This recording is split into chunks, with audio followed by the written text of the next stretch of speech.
So, next job we're going to go to is we're going to make something called a mortise block, which is a template we can use to reproduce this tenon time and time again.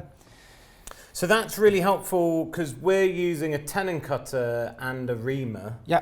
But most reamers you buy will not have the perfect tenon cutter for them. Exactly. So if you haven't got the tenon cutter that we've got, or the reamer that we've got, sorry, then this is the perfect technique. But it also gives you a slightly better finish result, I think, than using the tenon cutter. And it's a little quicker as well. Yeah, in the long run. Yeah. For people with experience.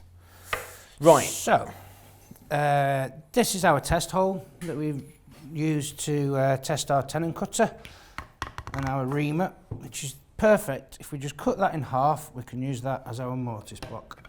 We're going to do that with the jigsaw. I'll just jump straight onto that.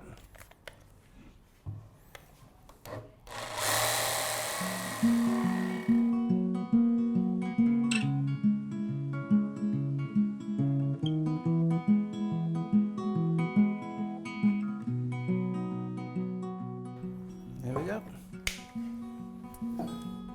So what that leaves us with is half of one of our mortises. Brilliant. So we can get onto the lathe and check out how this works. Yep.